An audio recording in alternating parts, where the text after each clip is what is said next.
Hi, this is Sejyoti Deshwal and I welcome you all again back to my YouTube channel. I hope that you all are doing great. Let's start with today's lecture. In today's lecture, we will try to cover as much as MCQs possible. मतलब यहाँ पे कितने parts बनेंगे अभी MCQs के I am not sure, क्योंकि मुझे नहीं पता कि एक MCQ या एक केस स्टडी को कवर करने में कितना टाइम लगेगा. रीजन बीइंग मेरा ऑब्जेक्टिव है कि कम से कम टाइम में मैं आपको ज़्यादा से ज़्यादा अच्छे तरीके से MCQs और केस स्टडीज़ को कवर करा पाऊँ. इसका एक सिंपल सा रीज़न है कि आपके पास इतना सिलेबस होता है, आप नहीं कवर कर पाते हो अपने MCQs और केस स्टडीज़ को जो आपसे एग्जाम में सीधे सीधे 30 नंबर के पूछे जाते हैं. और स्पेशली आपके नवंबर 2023 में अभी कोई भी नेगेटिव मार्किंग है नहीं, तो ये फ्री के नंबर है. मैं इनको फ्री के नंबर इसलिए कहती हूँ क्योंकि अगर आपने इन MCQs और इन केस स्टडीज़ को देखा है, प्लस अगर आपको कंसेप्ट की अंडरस्टैंडिंग है, मैं रट्टाफिकेशन वाली बात नहीं कर रही हूँ, अगर आपको कंसेप्ट की अंडरस्टैंडिंग है तो आप इजिली एक अच्छा स्कोर यहाँ पे कर सकते हो इन MCQs में. और आपकी टाइम भी सेविंग होती है, आप ज़्यादा टाइम दे पाते हो एग्जाम्स में अपने डिस्क्रिप्टिव वाले पोर्शन पे. ठीक है, तो इस ऑब्जेक्टिव को ध्यान में रखते हुए मेरी speed as compare to my बाकी की जो भी क्विक रिवीजन क्लासेस है, मतलब जो भी आपकी स्टैंडर्ड की क्लासेस हैं CA फाइनल ऑडिट की, उसके कंपैरिजन में इस क्लास की स्पीड बहुत कम होगी. बहुत मतलब थोड़ी सी कम होगी, लेकिन हमारे रेगुलर बैच की क्लास की स्पीड के कंपैरिजन में थोड़ी सी ज़्यादा होगी. रीज़न बीइंग मैं चाहती हूँ कि मैं हर एक लाइन को बहुत अच्छे से पढूं और आप अपनी 100% अटेंशन से इन MCQs और इन केस स्टडीज़ को सुनो. ठीक है, so I am starting with the first MCQ. अगर आप चैनल पे पहली बार आए हो और अगर आपने अभी तक चैनल को सब्सक्राइब नहीं किया है, do subscribe to this channel for more videos relating to CA final audit and CA inter audit. क्या कहता है आपका पहला MCQ? PMP limited. लिमिटेड मतलब इसका मतलब ये क्या है, एक पब्लिक कंपनी है. PMP लिमिटेड एसोसिएट है आपकी PMP इनकॉर्पोरेशन की and which is it is a company which is based in Kuwait. ठीक है, PMP लिमिटेड आपकी एक लिस्टेड कंपनी है. PMP आपकी एक लिस्टेड कंपनी है जो कहाँ पे लिस्टेड है, इंडिया में लिस्टेड है. Having its corporate office at Assam. आपकी कंपनी का जो हेड ऑफिस है वो कहाँ पे है, असम में है. The company's operations have remained stable over the years. Point कहता है कि आपकी कंपनी के ऑपरेशंस स्टेबल चल रहे हैं पिछले कुछ सालों से. The management is looking to expand the operation. इसी वजह से आपकी मैनेजमेंट सोच रही है कि उसको अपने ऑपरेशंस की एक्सपेंशन करनी चाहिए. For which the management is considering different ventures. जिसकी वजह से आपकी मैनेजमेंट बहुत सारे अलग अलग टाइप के बिजनेस वेंचर्स को कंसिडर कर रही है. अभी तक ये पैराग्राफ ऑडिट के लिए तो बिल्कुल भी रेलिवेंट नहीं है. आगे क्या कहता है, The company's auditor issued clean report on the audit of the financial statement for the year ended 31 March 2020. आपकी कंपनी के ऑडिटर ने पिछले साल की ऑडिट रिपोर्ट, एक क्लीन ऑडिट रिपोर्ट इशू करी थी. For the financial year ended 31 March 2021, मतलब आपके करंट ईयर की जो ऑडिट है उसके रिस्पेक्ट में The auditors made some changes in the audit team. आपके ऑडिटर्स ने अपनी इंगेजमेंट टीम में कुछ चेंजेस करे हैं. While the audit partner remain the same. आपका engagement partner same है, उसका कोई भी change नहीं हुआ है. The field in charge has been replaced. जो आपका field का इंचार्ज था उसको उसने क्या कर दिया, रिप्लेस कर दिया है. क्योंकि जो आपका पुराना field इंचार्ज था उसने क्या, वो अपनी फर्म को छोड़ के चला गया है, इसलिए उन्होंने एक नए field इंचार्ज को अपॉइंट कर लिया है. तो इसमें तो कोई भी इशू नहीं है. ठीक है, आगे क्या कहता है, The audit team has a new person as the EQCR. उन्होंने इसके साथ साथ अपने EQCR को भी हायर किया है. उसको करना भी चाहिए as per the requirement of SA number 220. वो कहता है कि जो हमारा नया EQCR आया है उसको स्पेशलाइज्ड नॉलेज है इंडस्ट्री की और उसको पास्ट एक्सपीरियंस है हमारी ऑडिट फर्म के साथ 2.5 साल का. लेकिन वो बंदा अभी तक CA नहीं बना है. That person is yet to clear chartered accountancy का एग्जाम. अब ये एक इशू है क्योंकि अगर आप EQCR को अपॉइंट करते हो तो that person should be member of your ICAI. आगे क्या कहता है, the changes were made on the basis of the consideration that the firm has enough experience of the engagement with the client. कि हमने changes इस basis पे करे हैं क्योंकि हमारी फर्म के पास आपके क्लाइंट के साथ एक इनफ एक्सपीरियंस है, एक लंबा आपका रिलेशनशिप है अपने क्लाइंट के साथ. The audit team commenced the work for the year ended 31 March 2021 after detailed planning, and it was observed that EQCR had various comment on the certain matters which were not accepted by the audit partner. वो कहता है कि आपने audit करना शुरू किया, audit as per planning की खत्म करी, और आपके EQCR के बहुत ऑब्जर्वेशंस थी, जिसने उस ऑब्जर्वेशन को आपके EQCR ने आपके इंगेजमेंट पार्टनर को बताया, पर आपके इंगेजमेंट पार्टनर ने आपके EQCR की इन ऑब्जर्वेशन को एक्सेप्ट नहीं किया है, क्योंकि आपके EQCR को लगता है कि ये जो आपके इंगेजमेंट पार्टनर को लगता है कि आपके EQCR की ये ऑब्जर्वेशन इरेलीवेंट है, ठीक है। और आपके ऑडिट पार्टनर ने आपकी EQCR से बातचीत किए बगैर, मतलब विदाउट एनी कॉन्क्रेंस, उसने अपनी ऑडिट रिपोर्ट दे दी, जो कि उसने गलत किया, क्योंकि ऐसे 220 में अगर आप ध्यान से पढ़ोगे तो जो भी मैटर अराइज होते हैं during the course of audit, और अगर कोई भी इशू अराइज भी होता है आपके EQCR और आपके इंगेजमेंट पार्टनर के बीच में, तो उसकी एक प्रॉपर डिस्कशन होनी चाहिए थी। तो आपके इंगेजमेंट पार्टनर ने ये ठीक नहीं किया। Let's move to the question कि क्वेश्चन क्या पूछना चाहता है, और ऊपर ये जितनी भी कहानी हमने पढ़ी उस कहानी का कौन सा हिस्सा हमारे लिए रेलिवेंट है। पहला पॉइंट कहता है, क्वेश्चन कहता है क्वेश्चन कि इन द गिवन सिचुएशन, मतलब जो भी कहानी आपने पढ़ी उस सिचुएशन में आपको एडवाइस देनी है कि नीचे लिखे हुए ऑप्शंस में से क्या बात सही है, ठीक है।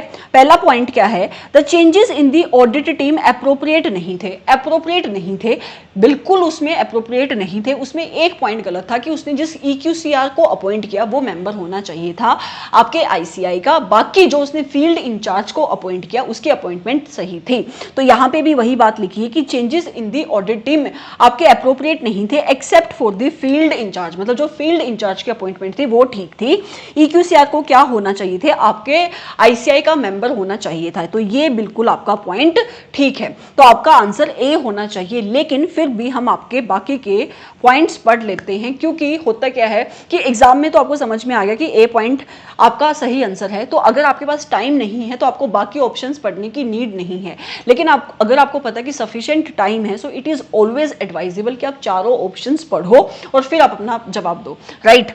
मूविंग फॉरवर्ड क्या कहता है, और मैं चारों ऑप्शन इसलिए भी पढ़ा रही हूं ताकि मैं थोड़ी सी डिस्कशन कर सकूं एक पॉइंट पे, क्योंकि एग्जाम में किसी भी पॉइंट से कैसे भी क्वेश्चन फ्रेम हो सकता है। बी पॉइंट क्या कह रहे हैं, the audit partner did the right thing, कि आपके ऑडिट पार्टनर ने, इंगेजमेंट पार्टनर ने सही किया आपकी EQCR के ऑब्जर्वेशन को इग्नोर करके। जहां पे आप इस लाइन को पढ़ोगे ना वहां पे काटा मार देना, क्योंकि मैंने आपको जब इस केस स्टडी को मैंने डिस्कस किया तभी आपको बताया कि ऐसे 220 की रिक्वायरमेंट क्या है, तो ये बिल्कुल ही गलत बात है। थर्ड ऑप्शन क्या है, the audit partner must discuss each and every comment of the EQCR with the client. वो कहता है कि आपके ऑडिट पार्टनर को अपने EQCR के हर एक पॉइंट को क्लाइंट के साथ डिस्कस करना चाहिए। क्लाइंट के साथ डिस्कस करने का क्या मतलब बनता है, तो ये भी एक गलत बात है जो यहाँ पे लिखी हुई है। D option, EQCR had sufficient and appropriate experience, ठीक है, उसके पास एक्सपीरियंस था। He should have been given the authority to objectively evaluate various matter, कि उसको एक अथॉरिटी दे देनी चाहिए थी कि आपकी ऑडिट टीम की, इंगेजमेंट पार्टनर की जो भी ऑब्जर्वेशन थी, जो भी कंक्लूजन थी, वो ऑब्जेक्टिवली, मतलब अपनी प्रोफेशनल जजमेंट को एक्सरसाइज करके खुद से इवैल्यूएट कर लेता। और इससे क्या होता कि आपके इग्नोर करके, आपके इंगेजमेंट पार्टनर अपने EQCR के कमेंट्स को इग्नोर करके उसकी जो रिस्पॉन्सिबिलिटी है in relation to the quality of the audit, जो उसको फुलफिल करनी चाहिए एज पर ऐसे 220, उसको वो शिफ्ट कर सकता था। किसके ऊपर, EQCR के ऊपर, जो गलत है, क्योंकि ऐसे 220 में स्पेशली लिखा हुआ है कि ओवरऑल क्वालिटी ऑफ ऑडिट को मेंटेन करने की रिस्पॉन्सिबिलिटी आपके इंगेजमेंट पार्टनर की है। तो इसका आंसर क्या बना, इसका आंसर बना ए। समझ में आया ए कैसे बना। मूविंग फॉरवर्ड टू आपका MCQ नंबर 2। MCQ नंबर 2 क्या है, अब देखो ये कहने को MCQ है पर इन्हीं पॉइंट से वो केस स्टडी बना देते हैं। तो जो बच्चे सोचते हैं कि हम केस स्टडीज करके जाएंगे पर MCQ नहीं करके जाएंगे, वो बहुत ही बेवकूफ़ होते हैं, क्योंकि इन्हीं MCQ से वो एक केस स्टडी भी बना सकते हैं, किसी भी पॉइंट से वो केस स्टडी बना सकते हैं। सेकेंड MCQ क्या है आपका, VKPL and Associate is a firm of chartered accountants have been operating for the last 5 years having its office in Gurgaon. कोई एक फर्म है जिसका नाम क्या है, VKPL and Associate, पिछले 5 साल से वो प्रैक्टिस कर रही है, गुड़गांव में उनका हेड ऑफिस है। The firm has a staff of around 25% with 3 partners. Firm के पास 3 पार्टनर है और टोटल स्टाफ उनका कितना है, 25% उनके टोटल स्टाफ में है। The firm has been offering statutory audit, कौन कौन सी टाइप की सर्विस ऑफर करती है वो, स्टैच्यूटरी ऑडिट की सर्विस देती है, risk advisory, tax services to its various client. The major work of the firm is for the taxation services, लेकिन आपकी फर्म का जो मेजर पोर्शन है काम का वो टैक्स की सर्विसेज से आता है। The audit partner also discuss that the firm needs to work significantly to improve the quality of the services they offer and they would also help the firm to grow its business. वो कह रहे हैं कि हमें, हमारे जो partner है वो आपस में डिस्कस कर रहे हैं कि उनको अपनी फर्म की सर्विस की क्वालिटी के ऊपर ध्यान देने की जरूरत है ताकि उनको और काम आए। Considering this objective firm has started training programmes. इस ऑब्जेक्टिव को ध्यान में रख के कि उनको अपनी सर्विस की क्वालिटी को इंप्रूव करना चाहिए, उन्होंने ट्रेनिंग प्रोग्राम्स को स्टार्ट किया अपने स्टाफ के लिए, which were made mandatory to be attended. बहुत अच्छा इनिशिएटिव लिया उन्होंने कि उनको अपने स्टाफ को ट्रेनिंग देनी चाहिए ताकि वो बेटर क्वालिटी अश्योर कर सके अपने क्लाइंट्स को। During one of the training programme, ऐसा कोई एक क्वालिटी के ऊपर ट्रेनिंग प्रोग्राम चल रहा था, a topic was discussed regarding the information that should be obtained by firm before accepting an engagement with the new client. एक टॉपिक चल रहा था कि आपके जो टीम है, आपकी जो ऑडिट फर्म है, उसको कौन कौन सी चीज़ों का ध्यान रखना चाहिए आपकी क्लाइंट को एक्सेप्ट करने से पहले, when deciding whether to continue to an existing engagement, या फिर अगर आपका कोई पुराना क्लाइंट है आप उसके साथ कंटिन्यू करना चाहते हो अपना रिलेशनशिप, तो आपको किन चीज़ों को कंसिडर करना चाहिए। And when considering the acceptance of new engagement with the existing client, it was explain that the following points as may assist the engagement partner in determining whether the conclusion reached regarding the acceptance and continuance of the client relationship and audit engagement are appropriate. वो कहता है सीधी सी बात है, नीचे लिखे हुए points में से आपको ये चीज बतानी है कि आपके एंगेजमेंट पार्टनर को किन चीजों की कंसिडरेशन देनी चाहिए जब वो आपके किसी भी क्लाइंट के रिलेशनशिप को या तो कंटिन्यू करने की सोच रहा है या नए क्लाइंट को एक्सेप्ट करने वाला है। इन शॉर्ट आपको ऐसे 210 की नॉलेज यहाँ पे होनी चाहिए अगर आपको इस एमसीक्यू का आंसर देना है। तो यहाँ पे ये एक डायरेक्ट क्वेश्चन है जो ऐसे नंबर 210 से बनता है। कौन कौन से ऑप्शन दिए हैं आपका ऑडिटर, ऐसे नंबर 210 में लिखा है जहां पे आपको क्या करना पड़ता है, प्री कंडीशन ऑफ ऑडिट को एस्टैब्लिश करना पड़ता है। तो यहाँ पे यही पॉइंट्स आपके प्री कंडीशन ऑफ ऑडिट हैं, मतलब वो चीजें जो आपका ऑडिटर कंसिडर करता है before giving the acceptance to any new client relationship या फिर continual of your existing client relationship. तो पहला पॉइंट कहता है कि आपके एंगेजमेंट पार्टनर को कंसिडर करनी चाहिए integrity of the principal owner, KMPs या फिर TCWG। सही बात है, हम जब तक इस बात पे सेटिस्फाइड नहीं हो लेते कि जो TCWG के लोग हैं वो ऑनेस्ट लोग हैं, तब तक हमें एक्सेप्टेंस नहीं देनी चाहिए। तो ये बिल्कुल सही बात है। द क्वालिफिकेशन, अच्छा क्वेश्चन क्या है इसमें, क्वेश्चन क्या, let me see the question. It was explained that the following points may assist the engagement partner in determining whether the conclusion regard, okay, कोई कौन कौन से पॉइंट आपको कंसिडर करना चाहिए।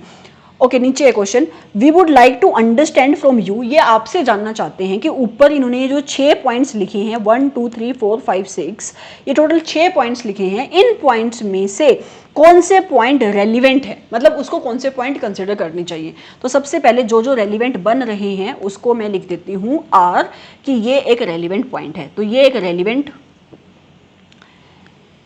रेलिवेंट पॉइंट है जो उसको कंसिडर करना चाहिए। तो पहला क्या बना, ए।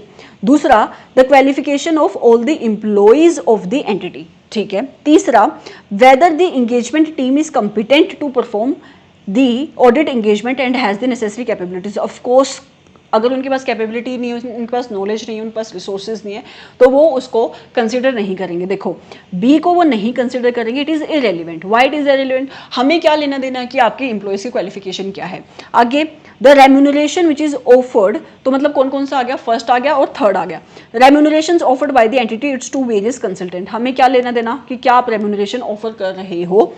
Fifth, whether the firm has engagement team that can apply with the, yes, हमारे पास ये भी होना चाहिए कि क्या हम अपनी रेलिवेंट रिक्वायरमेंट के साथ, एथिकल रिक्वायरमेंट के साथ कंप्लाई कर सकते हैं या नहीं, हम इंडिपेंडेंस के साथ कंप्लाई कर सकते हैं या नहीं, तो इसको भी हम कंसिडर करेंगे। तो पॉइंट कौन कौन से आ रहे हैं, फर्स्ट आ रहा है मेरे पास, थर्ड आ रहा है, फिफ्थ आ रहा है, और सिक्स्थ पॉइंट क्या कह रहा है, significant matters that have arisen during the current year और प्रीवियस ऑडिट एंगेजमेंट, कि हमारे ऑडिटर के सामने क्या कोई ऐसा मैटर आया था या तो उसके पिछले साल की ऑडिट्स में या फिर during the course of current year audit engagement जिसकी इम्प्लीकेशन उसके क्लाइंट के रिलेशनशिप की कॉन्टिन्यूअल के ऊपर आ सकती है। तो ये भी वो एक इम्पोर्टेंट कंसिडरेशन है जो वो लेता है। तो वो कौन कौन से पॉइंट को कंसिडर करेगा? He will consider first, third, fifth and sixth. तो first, third, fifth and sixth आपका आंसर बनता है, राइट तो सेकंड का आंसर बनता है डी। तो ऐसे आपको इस एमसीक्यू का आंसर देना था। ये बहुत ही डायरेक्ट क्वेश्चन है जो आपका ऐसे नंबर 210 के जिस बच्चे को अच्छे से अंडरस्टैंडिंग है, कंसेप्चुअल अंडरस्टैंडिंग है, अगर आपके टीचर ने रट्टा नहीं मरवाया है, अगर आपने सिर्फ कहीं से कॉम्पैक्ट से पढ़ाई नहीं करी है 100-150 पेज में, तो आपके लिए ये एमसीक्यूज एक वो केक वॉक होने चाहिए, ठीक है। Moving forward to third MCQ जो किसके बारे में बात करता है, ये कहता है GOV is a private limited company. It is a private limited company. Okay. Engaged in the business of mining. Mining का काम करते हैं ये लोग। कंपनी के ऑपरेशंस लार्ज हैं एंड उसकी टर्नओवर है ₹4000 करोड़ की ऑन एनुअल बेसिस, ठीक है। अभी तक तो ऐसा कोई भी रेलिवेंट पॉइंट यहाँ से नहीं आया है। आगे, due to the nature of the business and the size of the company has appointed the firm of chartered accountant as its statutory auditor. भाई अगर वो नहीं भी उसका इतना बड़ा साइज होता तो हमें सेक्शन 139 की समझ है तो उसको अपॉइंटमेंट करनी ही पड़ती। वो कहते हैं उन्होंने एक चार्टर्ड अकाउंटेंट को अपॉइंट किया जिसके पास रेलिवेंट एक्सपीरियंस है उस इंडस्ट्री का जिस इंडस्ट्री में आपकी एंटिटी काम कर रही है। ओके आगे, during the course of audit of the financial statement for the year ended 31 March 2021, आपका करंट ईयर है जिस साल की ऑडिट हो रही है वो है 31 मार्च 2021। जब ये ऑडिट हो रही थी, the audit team had various observations which resulted in many adjustment in the financial statements of the company. ठीक है, आपकी ऑडिट टीम जब ऑडिट कर रही थी उसको बहुत सारे पॉइंट मिल रहे होंगे तो उसने जाके आपकी मैनेजमेंट को बताया होगा और वो साथ साथ में उसकी एडजस्टमेंट करवा रही थी। एंड आपके सीएफओ को ये बात देकर बड़ी खुशी हुई, उसने अप्रिसिएशन दी। ठीक है, आगे कहता है at the time of final reviews of the audit team the audit partner requested the working paper of the final analytical procedures from the engagement team. आपके ऑडिट पार्टनर ने मतलब इंगेजमेंट पार्टनर ने आपके वर्किंग पेपर मांगे आपकी engagement team के कि मुझे वर्किंग पेपर दो और मुझे बताओ तुमने कौन कौन से एनालिटिकल प्रोसीजर्स परफॉर्म करे हैं। बिल्कुल मांग सकता है, उसका काम है आपकी ऑडिट की क्वालिटी को इंश्योर करना। आगे क्या कह रहा है, however the engagement team explained that they performed substantive testing procedure which also resulted in some adjustment and the same was incorporated in the final set of the financial statements given to the audit partner for the review and accordingly there was no need to perform the final analytical procedure। उन्होंने बोला कि हमने तो कोई analytical procedures perform नहीं करे, जो भी substantive audit procedures हमने परफॉर्म करे, हमने आपको जो फाइनल रिपोर्ट दी उस रिपोर्ट में हमने उनको बता दिया है, आप उसका रिव्यू कर लो। ठीक है, audit partner was not convinced. Audit partner खुश नहीं था, वो चाहता था कि आपकी इंगेजमेंट टीम को क्या परफॉर्म करने चाहिए थे, एनालिटिकल प्रोसीजर्स परफॉर्म करने चाहिए थे। और सही बात भी है, इतनी सारी गलतियां अगर मिल रही हैं तो आपकी इंगेजमेंट टीम को एनालिटिकल प्रोसीजर्स परफॉर्म करने चाहिए थे as the substantive audit procedures to get more comfort, right. With this and requested the engagement team to perform these procedures। उसने बोला कि अपनी इंगेजमेंट टीम के लोगों को कि तुम एनालिटिकल ऑडिट प्रोसीजर्स परफॉर्म करो। Considering that timeline to conclude the audit was approaching, the audit partner also requested the CFO that the audit team would need some more time to perform the analytical procedures। अब उसको दिख रहा था कि मुझे अभी time आ गया जब मुझे अपनी ऑडिट रिपोर्ट को सबमिट करना पड़ेगा। इस चीज़ को ध्यान में रख के आपके इंगेजमेंट पार्टनर ने अपने CFO से रिक्वेस्ट करी कि मुझे थोड़ा और टाइम दे दो ऑडिट को खत्म करने के लिए क्योंकि मेरी टीम को एनालिटिकल ऑडिट प्रोसीजर्स परफॉर्म करने हैं। सीएफओ बहुत इंप्रेस्ड हुआ फिर से with the engagement team and agree for the time. उसने वो मान के टाइम देने के लिए, but he also told the audit partner that work of the team was excellent and hence the audit partner should avoid. वो कहता है कि मैं खुश हूं, मैं तुम्हें टाइम दे देता हूं, लेकिन मैंने देखा है तुम्हारी एंगेजमेंट टीम का काम और वो काम बहुत एक्सीलेंट है और तो तुम्हें ये जो एक्स्ट्रा तुम एडिशनल ऑडिट प्रोसीजर्स परफॉर्म करने की सोच रहे हो, जो तुम एनालिटिकल ऑडिट प्रोसीजर्स परफॉर्म करने की सोच रहे हो, इन ऑडिट प्रोसीजर्स को तुम परफॉर्म ना करो। तो क्या आपका, मेरा क्वेश्चन, अभी तक हमने क्वेश्चन नहीं देखा है, क्या मेरा आपसे क्वेश्चन है कि क्या आपका मैनेजमेंट, आपका सीएफओ ऐसी कोई भी एडवाइस दे सकता है अपने इंगेजमेंट पार्टनर को, और अगर वो दे रहा है तो क्या आपके इंगेजमेंट पार्टनर को इस एडवाइस को मानना चाहिए? Answer is no. Answer is no. Let's move forward कि आपका क्वेश्चन क्या कहता है जो हमने इतनी कहानी पढ़ी। तो उसने बोला कि आप इस मैटर को ऐसे नंबर 520 को ध्यान में रख के इस चीज को कंसिडर करो और तुम अपना व्यू दो। तो आपको क्या देना, अपना व्यू देना। पहला व्यू क्या है, the explanation of the audit team was correct. इसको तो तुम यहीं काट दो कि ऑडिट टीम कह रही थी कि एनालिटिकल ऑडिट प्रोसीजर्स परफॉर्म करने की नीड ही नहीं है, जो कि एक गलत अप्रोच था, तो ये तो आपका आंसर बन नहीं सकता। आगे, the suggestion of the CFO should have been considered by the audit partner, क्योंकि सीएफओ ऑब्जर्व, क्योंकि वो कह रहा है कि जो आपको सीएफओ कह रहा है कि तुम एडिशनल ऑडिट प्रोसीजर्स परफॉर्म मत करो क्योंकि तुम्हारी एंगेजमेंट टीम का काम बहुत एक्सीलेंट है, तो तुम सीएफओ की बात मान लो। ये भी एक गलत पॉइंट है। जो भी पॉइंट ये कहेगा कि तुम ऑडिट प्रोसीजर परफॉर्म मत करो, एडिशनल ऑडिट प्रोसीजर्स परफॉर्म मत करो, वो पॉइंट गलत है। तीसरा, the requirement in the view of audit partner was valid, it was valid, the conclusion drawn from the result of final analytical procedures are intended to corroborate conclusions formed during the audit of individual component और elements of the financial statement. वो simple सी बात कह रहा है इस point में कि जो भी आपका ऑडिट पार्टनर कह रहा है वो सही है, क्योंकि जब आपकी engagement team analytical audit procedures perform करेगी, वहां से उसको जो भी ऑडिट एविडेंसेस मिलेंगे, उन ऑडिट एविडेंसेस से जो भी कंक्लूजन मिलेगी, उस कंक्लूजन को आप कोरोबोरेट करोगे, कंपेयर करोगे जो भी ऑडिट एविडेंसेस आपके इंगेजमेंट टीम को मिले हैं by performing the substantive procedures on the assertions. ठीक है, और तुम इवेल्युएट करोगे कि क्या दोनों में कोई भी कॉन्ट्राडिक्शन है या नहीं है, फिर तुम अपना ऑडिट ओपिनियन फ्रेम करोगे। तो ये बिल्कुल सही बात है जो यहां पे लिखी है। फिर भी हम देखने के लिए डी आंसर पढ़ लेते हैं, जो कहता है कि टीम आपकी राइट है। तो जहां पे लिखा है टीम राइट है, बाकी पॉइंट पढ़ने में टाइम वेस्ट मत करो, उस पर कांटा मार दो। तो आपका आंसर बनना चाहिए C. Okay, moving forward to next question जो है BDJ प्राइवेट लिमिटेड। ठीक है, प्राइवेट लिमिटेड कंपनी है, एस्टैब्लिश्ड हुई थी 2001 में। वैसे हमें कोई लेना देना नहीं है कब एस्टैब्लिश्ड हुई थी, but anyways, and since the companies operations have grown significantly. वो कह रहे हैं 2001 से लेकर अभी तक कंपनी के ऑपरेशन एक्सपेंड होते जा रहे हैं। कंपनी कानपुर में बेस्ड है और कंपनी की ब्रांचेस भी हैं कानपुर के बाहर। ठीक है, हिस्ट्री है कंपनी की, ऐसा कोई रेलिवेंस नहीं है इनकी। कंपनी इंगेज्ड है टूर्स एंड ट्रैवल का बिजनेस करती है। Because of this nature of the business उसकी एक वॉल्यूमिनस ट्रांजैक्शंस हो जाती हैं। कंपनी की एनुअल टर्नओवर इतनी है। अभी तक मुझे नहीं लगता कि कोई भी रेलिवेंस है, बट एनीवेज यहां से आपका ऑडिट की बातें शुरू होती हैं।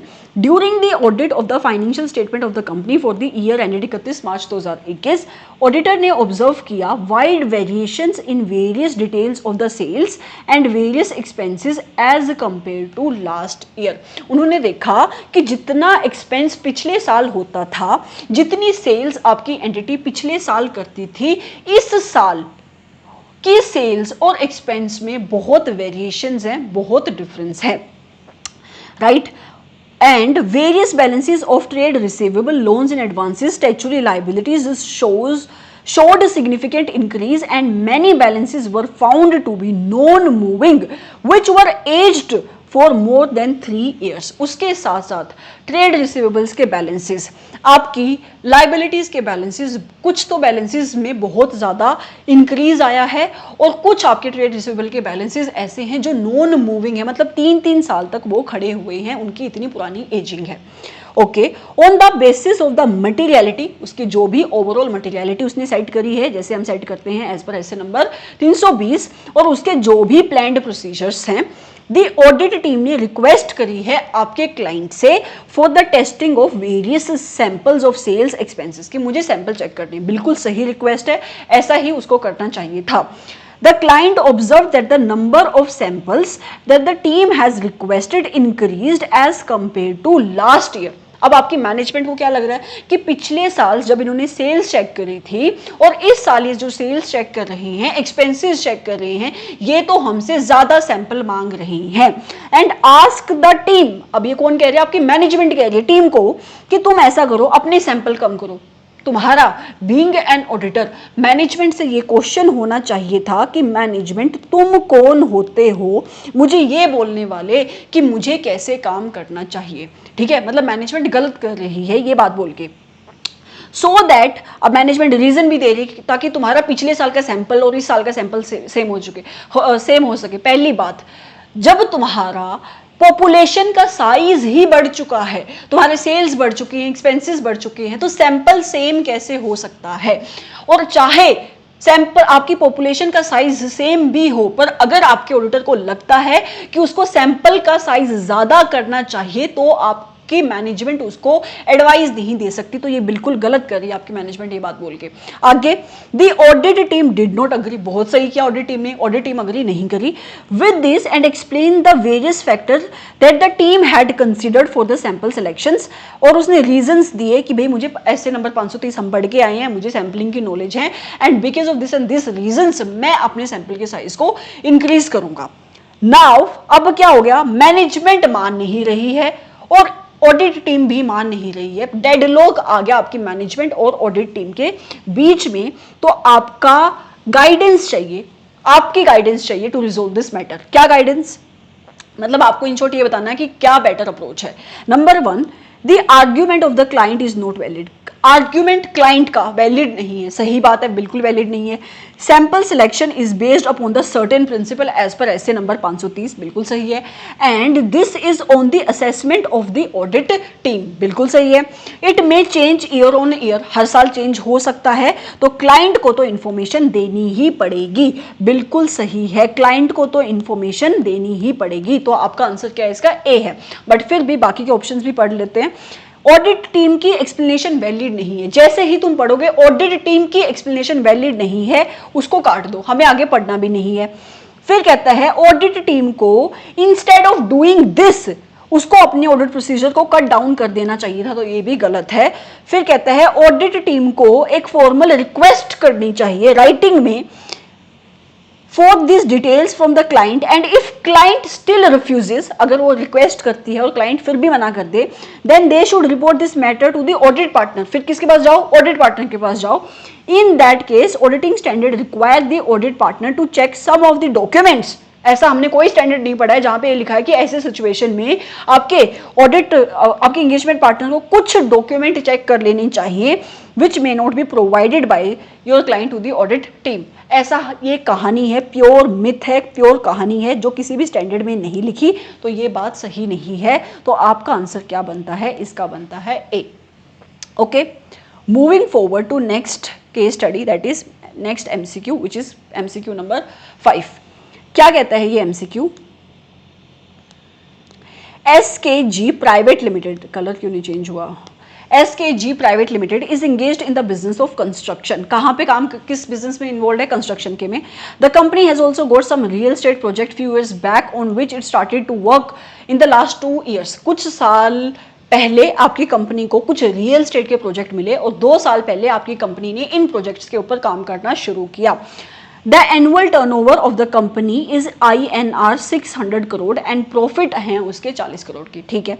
The statutory auditor of the company got rotated by another audit firm due to the mandatory audit rotation की requirement जो आती है आपके section number 139 sub section 2 of the Companies Act 2013 to be read with rule number 6 of Company Audit and Auditors Rule 2014, ठीक है, like this car.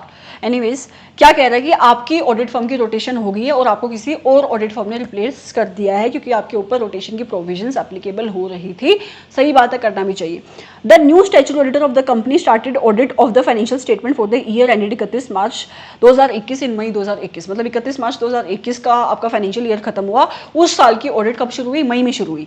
The audit team also requested the client to provide the certain information on the opening balances to perform their audit procedure. सही बात है, अब वो पहली बार अगर आए हैं तो उनको ऐसे नंबर 510 की रिक्वायरमेंट भी फुलफिल करनी पड़ेगी, उनको ओपनिंग बैलेंसेस की चेकिंग करनी पड़ेगी। तो आपकी टीम ने आते उनसे क्या मांगा कि मुझे इन्फॉर्मेशन दे दो ओपनिंग बैलेंसेस को लेकर। ये भी सही किया। Initially the management did not provide any of the information. Management ने मना कर दिया कि मैं नहीं प्रोवाइड करूंगी ये information on the opening balances, thinking कि this is not within the scope of their work. However, after going through the auditing standard, your management agree to provide the required information। पहले उन्होंने मना कर दिया आपके auditor को ये कह के कि आपके स्कोप की बाहर की बातें हैं, आपको ओपनिंग बैलेंस चेक करने की नीड नहीं है, लेकिन उन्होंने भी फिर जाके अपने ऐसे नंबर 510 को पढ़ लिया होगा तो उन्होंने उसको प्रोवाइड कर दिया, ठीक है। Later on, the audit team also started requesting information for the period from 1 April 2021 to 31 March 2021। मांग सकती है, बिल्कुल मांग सकती है। कौन सी इंफॉर्मेशन कह रही है? आपके करंट ईयर की। मतलब देखो 31 मार्च 2021 में आपका साल खत्म हुआ है, तो इसका मतलब आपके ऑडिटर ने जो चेकिंग करी होगी वो करी होगी हिस्टोरिकल फाइनेंशियल इन्फॉर्मेशन की। मतलब इस डेट तक की फाइनेंशियल इन्फॉर्मेशन आपके मैनेजमेंट ने दी होगी। मतलब 1 अप्रैल 2020 से लेकर 31 मार्च 2021 तक की जो भी फाइनेंशियल स्टेटमेंट थी उसकी चेकिंग करनी चाहिए आपके ऑडिटर को। आपका ऑडिटर क्या कह रहा है कि मुझे इस इंफॉर्मेशन के साथ साथ मुझे तुम 1 अप्रैल 2021 से 31 मई 2021 तक की भी इंफॉर्मेशन दो। मतलब वो 1 महीने की एडिशनल इंफॉर्मेशन मांग सकता है, मतलब मांग रहा है। तो मेरा पहले आपसे क्वेश्चन है कि क्या वो ये इंफॉर्मेशन मांग सकता है? क्या कोई ऐसा स्टैंडर्ड है जो आपके ऑडिटर की इस पीरियड के ऊपर रिस्पॉन्सिबिलिटी को कवर करता है? Answer is yes, subsequent event. ठीक है, जहां पे बहुत सारी सिचुएशंस कवर है जहां पे आपके ऑडिटर की रिस्पॉन्सिबिलिटी आती है in relation to those events which have occurred after the balance sheet date. तो मांग सकता है, इसमें कोई इशू नहीं है। आगे कहता है with this requirement CFO of the company got very upset. उसको बड़ा गुस्सा आ गया, वो उसको अच्छी नहीं लगी ये बात कि तुम्हारा फाइनेंशियल ईयर पहले खत्म हो रहा है, तुम इंफॉर्मेशन चाहिए तुम्हें अगले महीने की भी। And he got angry also and setup up a meeting with the senior member of the audit team. उसने एक मीटिंग बुला ली आपके senior member of audit team के साथ। CFO raised a concern that the audit team has not been doing the work properly. CFO ने concern दिखाया कि क्या तुम्हारी ऑडिट एंगेजमेंट टीम है ये काम नहीं कर रही अच्छे से।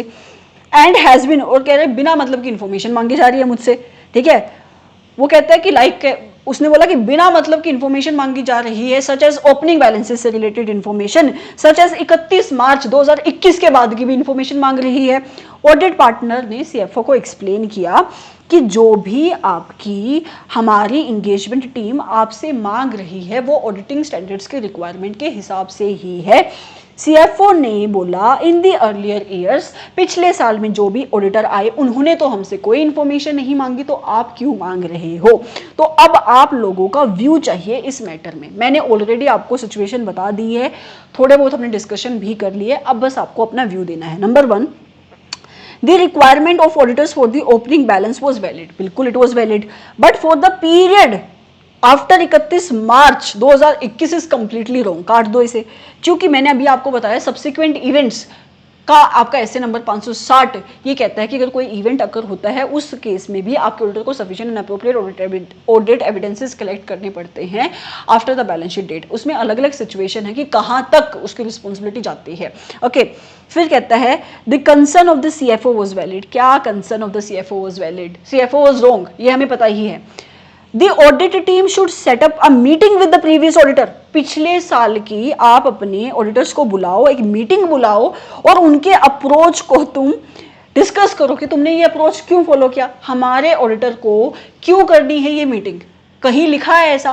कम्युनिकेशन करने के अलावा पिछले साल के अपने ऑडिटर्स के वहां पे उसके अलावा कहाँ लिखी है ये बात कि आप मीटिंग बुलाओ और उनसे उनके अप्रोच को डिस्कस करो कि तुमने ये वाला ऑडिट अप्रोच क्यों फॉलो किया। तो क्या बात है ये रहा डी पॉइंट। क्या लिखा है इसमें? The requirement of the auditor for opening balances as well as for the period 31 March 2021 is valid. It is valid क्योंकि दोनों 510 और 560 यहाँ पे एप्लीकेबल होंगे और यही बात मैंने आपको एमसीक्यू को रीड करते हुए बताई। राइट, तो ये क्या हो गया आपका केस स्टडी नंबर 5 जिसका आंसर है D. Moving forward to 6th case study जो क्या कहती है, आपके messrs Ram Raj and associates have been appointed as the statutory auditor for Venus limited. Limited है इसका मतलब it is a public company. आपके messrs Ram Raj and associates को अपॉइंट किया गया है as the statutory auditor for the financial year 2020 and 2021।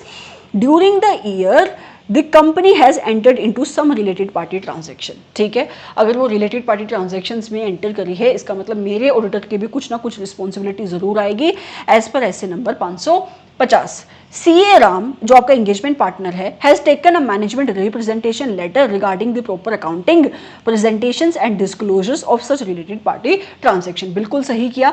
आपके CA Ram ने, जो कि क्या है आपका एंगेजमेंट पार्टनर है, उसने मैनेजमेंट से एक रिप्रेजेंटेशन लेटर ले लिया, मतलब ऐसे नंबर 580 में जो हम रिटन रिप्रेजेंटेशन लेते हैं वो ले लिए, और उसने ये लिखवा के ले लिया कि जो भी आपकी एंटिटी ने रिलेटेड पार्टी ट्रांजैक्शन के रिलेशन में अकाउंटिंग करी है, प्रेजेंटेशन करी है, डिस्क्लोजर दिया है, वो सही दिया है। Is there any further responsibility of CA Ram? क्या इसके अलावा भी उसको कुछ करना चाहिए था? आप मुझे बताओ, क्या इसके अलावा भी आपके ऑडिटर को कुछ करना चाहिए था या कुछ नहीं करना चाहिए था, या ये sufficient and appropriate audit evidences उसको मिल जाएंगे? रिटन रिप्रेजेंटेशन में आपको, अगर आपको ऐसे नंबर 580 याद हो, written representation on its own can provide you audit evidence, but it cannot provide an auditor with sufficient and appropriate audit evidences। और मेरे ऑडिटर को कंक्लूजन देने से पहले क्या ऑब्टेन करने पड़ते हैं? Sufficient and appropriate audit evidences. तो यहाँ पे आपके ऑडिटर को और भी एडिशनल ऑडिट प्रोसीजर्स परफॉर्म करने पड़ेंगे in order to get comfort over related party transactions apart from written representation. ठीक है, तो वो कह रहा है कि जो नहीं उसको परफॉर्म करनी चाहिए उस पॉइंट को तुम काट दो। वो कह रहा है कि कोई और फर्दर रिस्पॉन्सिबिलिटी नहीं है, इसको भी काट दो। सी पॉइंट क्या कह रहा है? Yes, the audit firm has the responsibility to perform the audit procedures, ताकि जो भी रिलेटेड पार्टी ट्रांजैक्शंस की वजह से रिस्क आता है, आपका ऑडिटर उस रिस्क को आइडेंटिफाई कर सके, एसेस कर सके और उसके बेसिस पर अपने फर्दर ऑडिट प्रोसीजर्स को डेवलप कर सके। तो इसका आंसर क्या बनता है? सी। फिर भी एक बार डी को भी पढ़ लेते हैं। वो कहता है कि ऑडिटर की रिस्पॉन्सिबिलिटी है to detect the fraud and error with respect to related party transaction. Obviously ये भी रिस्पॉन्सिबिलिटी है, लेकिन यहाँ पे क्वेश्चन को समझो और अपने आंसर को देने की कोशिश करो। ऑडिटर की responsibility as per SA number 550 है कि उसको रिस्क असेसमेंट प्रोसीजर्स परफॉर्म करने पड़ते हैं in relation to related party transactions, और जो भी उसकी असेसमेंट होती है उसको बेस बनाकर वो अपने फर्दर ऑडिट प्रोसीजर्स परफॉर्म करता है। So your answer to the question is point number C. Moving forward to 7th MCQ, जो क्या कहता है? जो कहता है MNO Limited is a company which is engaged in the manufacture of kids toys। ठीक है, लिमिटेड कंपनी है, बच्चों के खिलौने बनाती है। The company sell its goods on the credit basis, मतलब क्रेडिट पे ही सामान बेचती है। Messrs Ajay Vijay and associates have been appointed as the statutory auditor of MNO limited. ठीक है, मेसर्स अजय विजय इनको अपॉइंट किया गया है as the statutory auditor of the company for the financial year 2020-21। During the course of audit CA Ajay the engagement partner, audit चल रही थी 31 March 2021 की, जो आपका CA अजय है which is the engagement partner, ask the management about the email addresses of the trade receivable of the company for the purpose of obtaining the balance confirmation from the trade receivables. आपके CA Ajay ने बोला कि देखो मुझे ऐसा करो, trade receivables के तुम ईमेल एड्रेसेस दे दो, मतलब अपने डेटर्स के क्या दे दो, तुम ईमेल एड्रेसेस दे दो, मुझे इन डेटर्स को ऐसे नंबर 505 के हिसाब से एक एक्सटर्नल कंफर्मेशन भेजनी है as a substantive audit procedures. भेज सकता है? पहले तो मुझे ये बताओ, भेज सकता है? Answer is yes. ठीक है, management of the company asked its sales supervisor to send the confirmation. Management कह रही है ऑडिटर तुम क्यों दिक्कत ले रहे हो, मैं अपने सेल्स सुपरवाइजर को बोल देती हूं कि ये मंगवा देते हैं तुम्हारे लिए कंफर्मेशन। क्या ये सही अप्रोच है? कंफर्मेशन डायरेक्टली किसको आनी चाहिए? ऑडिटर को आनी चाहिए कि मैनेजमेंट को भी आएगी तो चलेगा? कंफर्मेशन किसको आनी चाहिए? डायरेक्टली ऑडिटर को आनी चाहिए। तो क्या ये सही कर रही है आपकी मैनेजमेंट ये बात बोल के? Answer is no. तो कहता है the management of the company asked its sales supervisor to send a confirmation request to the trade receivables and collect all the responses and provide all such responses to the auditor. पहली बात, direct response आना चाहिए auditor को, पर आपकी management कुछ और ही बोल रही है। Management of the MNO limited also inform CA Ajay that the confirmations with respect to 2 of, उसके साथ साथ मैनेजमेंट ने कुछ और बोला कि क्या बोला कि जो इसके 2 ट्रेड रिसीवेबल्स हैं, कोई भी हो सकते हैं, 2 डेटर हैं, नेमली, नाम भी बताया है, स्पोर्ट्स स्टार लिमिटेड और किड्स जोन लिमिटेड, वो अवेलेबल नहीं है हमारे पास, क्योंकि there is dispute between MNO limited and both the trade receivable is going on. कहता हमारा झगड़ा चल रहा है उनके साथ, तुम उनसे अगर एक्सटर्नल कंफर्मेशन मंगवाओगे भी तो भी वो जवाब नहीं देने वाले हैं, तो तुम उनसे तो मंगवा नहीं सकते एक्सटर्नल कंफर्मेशन, ऐसा आपकी मैनेजमेंट कह रही है। With respect to other trade receivable, sales supervisor provided, और बाकी जो बचे हुए ट्रेड रिसीवेबल्स थे उसके रिलेशन में सेल्स सुपरवाइजर ने कंफर्मेशन प्रोवाइड करी है, right. Which of the following is warranted, वो कह रहा है कि जो नीचे लिखी हुई बातें हैं उसमें से क्या होना चाहिए था as per the requirement of relevant standard. Relevant मतलब ऐसे नंबर 505 की बात कर रहा है, इसके हिसाब से क्या होना चाहिए था। जो होना चाहिए था मैंने आपको बता दिया। देखो, जो आपकी मैनेजमेंट ने सुपरवाइजर को बीच में डाला वो बिल्कुल गलत है, डायरेक्ट रिस्पॉन्स आना चाहिए आपके ऑडिटर को, पहली बात। दूसरी बात, आपकी जो मैनेजमेंट कह रही है कि जो तो रिमेनिंग के 2 ट्रेड रिसीवेबल हैं जिसके रिगार्ड में तुम कंफर्मेशन नहीं मंगवा सकते, तो आपका ऑडिटर को अगर पहले इनिशियल जब उसने सैंपल उठाया था, अगर आपके ऑडिटर ने उन 2 ट्रेड रिसीवेबल को भी चूज किया था, आपका ऑडिटर उनके ऊपर अगर कंफर्मेशन नहीं मंगवा सकता है तो उन 2 ट्रेड रिसीवेबल के ऊपर कंफर्ट लेने के लिए आपका ऑडिटर कोई और एडिशनल ऑडिट प्रोसीजर्स परफॉर्म कर सकता है। ठीक है, ये बात है। अब क्वेश्चन देखते हैं कि क्या होना चाहिए था। कहता है कि CA Ajay should not have relied on the explanation provided by the management with respect to the trade receivables, namely दो जो भी नाम है, and he should perform the alternative procedures. बिल्कुल उसको परफॉर्म करने चाहिए ऑल्टरनेटिव प्रोसीजर्स। कौन सी केस स्टडी चल रही है अभी? ये 7th, टाइम लगेगा। ठीक है, आगे। बट इसमें ये इनकम्प्लीट बात है अभी, दूसरी बात तो बोली नहीं, हम आगे पढ़ लेते हैं। CA Ajay should have obtain direct responses. Yes, उसको क्या करने चाहिए थे? उसको डायरेक्ट रिस्पॉन्सेज ऑब्टेन करनी चाहिए from other trade receivables instead of sales supervisors, जो मैंने आपको बोला। तो सच क्या है इसमें? बोथ ए एंड बी उसको करना चाहिए था, जो मैं आपको बता चुकी हूँ, right. Moving forward to 8th case study, क्या कहती है ये? इस क्लास में हम 10 ही केस स्टडी कवर कर पाएंगे, इसके और भी पार्ट्स आएंगे ऑब्वियसली।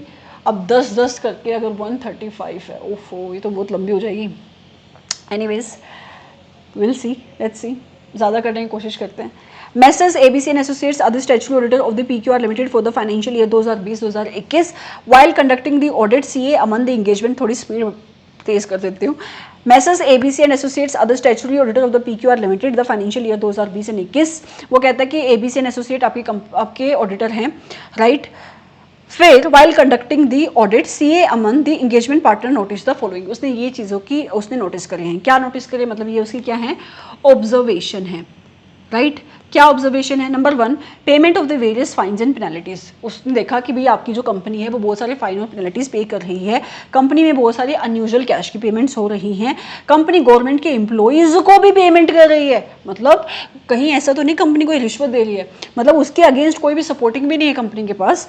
और नोटिस रिसीव्ड हो रहे हैं कंपनी को बहुत सारी रेगुलेटरी अथॉरिटी से, मतलब सेबी का नोटिस आ रहा है या फिर एमसीए से नोटिस आ रहा है, मतलब आरओसी से।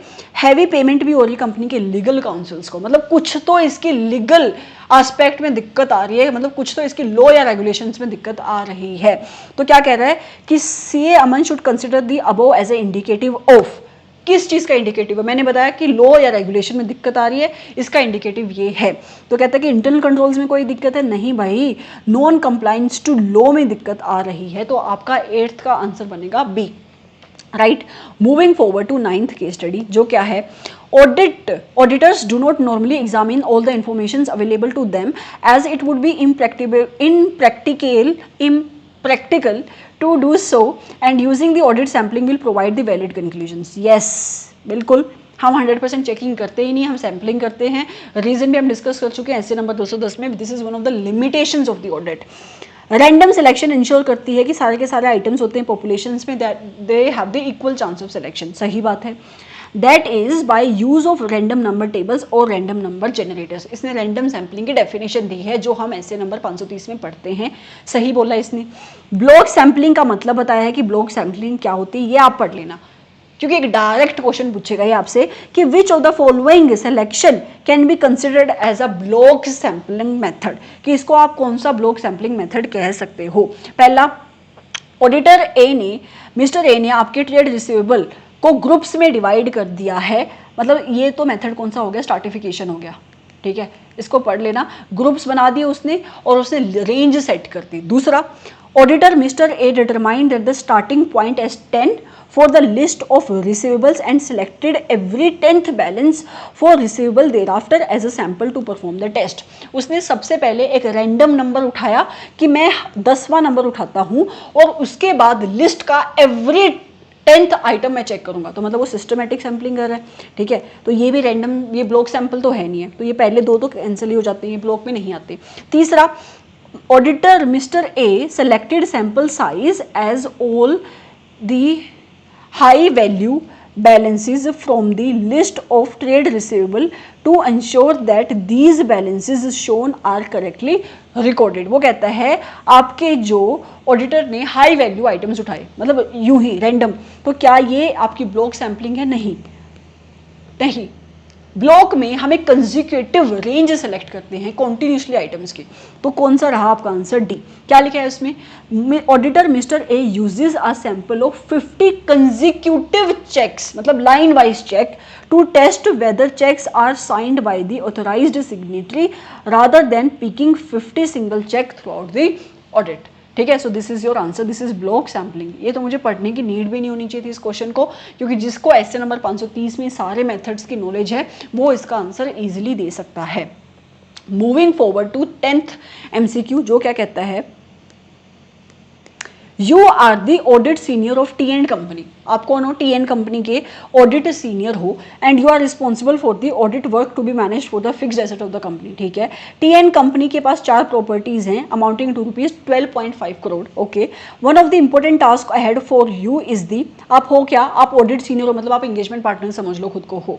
आपके पास एक काम है कि आपको इनकी ओनरशिप चेक करनी है। क्या चेक करनी है? ओनरशिप। तो ओनरशिप चेक करने के लिए आप क्या चेक करोगे? मैं आपसे पूछती हूँ, आप इंटर्नशिप भी कर रहे हो, आप इंटर्नशिप भी करते होगे, आपको ओनरशिप, ये जो असर्शन है, इसके ऊपर कंफर्ट लेने के लिए क्या चेक करना चाहिए? तो आपको चेक करना चाहिए इसका टाइटल डीड।